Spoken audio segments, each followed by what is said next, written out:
All right, let's dive right in. We're looking at a pretty startling geopolitical story today, a really explosive claim of high stakes international pressure. But what makes this story truly fascinating is how it's being analyzed and who, or rather, what, is bringing it to light. We are unpacking an allegation that is so serious it could literally reshape alliances and maybe even ignite a new conflict in a region that is already on a total knife's edge. But here's the twist. This deep dive, this analysis we're about to walk through, it doesn't come from your typical newsroom or a government think tank. Nope.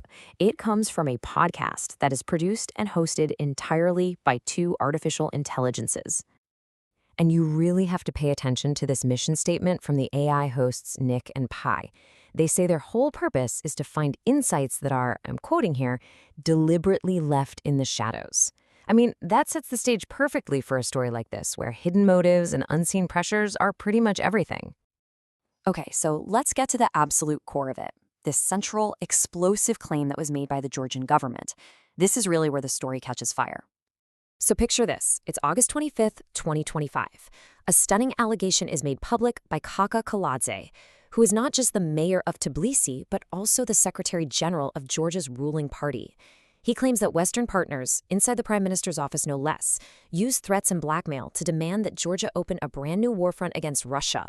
And according to Kaladze, this wasn't some subtle diplomatic suggestion. The words he used, a blunt call, paint a picture of an attempt to strong-arm Georgia into an active military conflict. We're talking about a direct and coercive demand. So what does a second front actually mean here? And this is the crucial part. For Georgia, it is not a metaphor. It would mean a full-on military operation to try and reclaim the Russian-occupied territories of Abkhazia and South Ossetia. That means directly engaging with Russia's military forces, which would, without a doubt, trigger a devastating full-scale war. And let's be absolutely clear about the stakes here.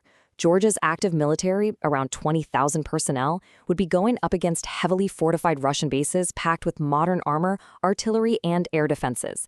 Any move like that would be a monumental gamble, one that would almost certainly end in catastrophic failure for Georgia. So, given those immense stakes, Georgia's refusal really isn't a surprise. But their reasoning, well, that reveals a long-standing and deeply calculated national policy. This quote from Mayor Kaladze just nails their justification. It's this national interest first argument. He's basically asking, how can you make a decision that you know is only going to hurt your own people? For them, it's about economic survival and, frankly, not poking a very powerful bear next door. And this isn't some new position for them. If you look at this timeline, you see a really consistent policy of caution. The devastating 2008 war with Russia left some deep, deep scars. So fast forward to 2022. After the full-scale invasion of Ukraine, Georgia again refused to impose sanctions, citing those same national interests. So this recent refusal, it's just part of a pattern, a survival strategy born from hard, direct experience. But of course, none of this is happening in a vacuum. Georgia is caught in this incredibly complex geopolitical tug of war. They're facing immense pressure from all sides, both from the outside and from within their own country. Domestically, the situation is just incredibly polarized. You've got two completely different stories being told. On one hand, the government's narrative is, we are the brave protectors of our country, victims of foreign pressure.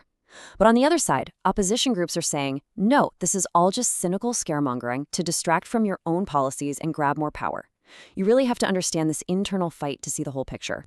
And externally, the pressure is just relentless. The EU is scrutinizing their controversial domestic laws, which in turn leads the Georgian government to accuse the EU of blackmail over its candidate status. At the exact same time, there's growing tension with Ukraine. I mean, the government is trying to navigate a total minefield of conflicting demands.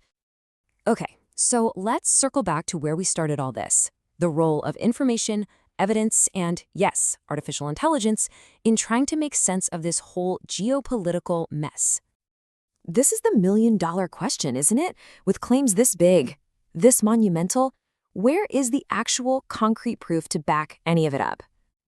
And this is where it gets really interesting, and you see the strategic ambiguity kick in. The Georgian government says it has proof, but it'll only reveal it if necessary. The AI hosts, Nick and Pi, they analyze this as a really potent, unplayed bargaining chip. Think about it. The threat of revealing evidence might be just as powerful as the evidence itself. And critically, none of these claims have been verified by any Western power. Zero. Which brings us to our final, and I think really important question. We kick this whole thing off with an analysis from two AIs, sifting through the shadows, and it highlights a brand new frontier. As AI gets better and better at analyzing our world, is it just going to be an observer? Or will it become a powerful tool, maybe even a weapon, in the very same information wars it's trying to help us understand? That's a question not just for Georgia, but for all of us.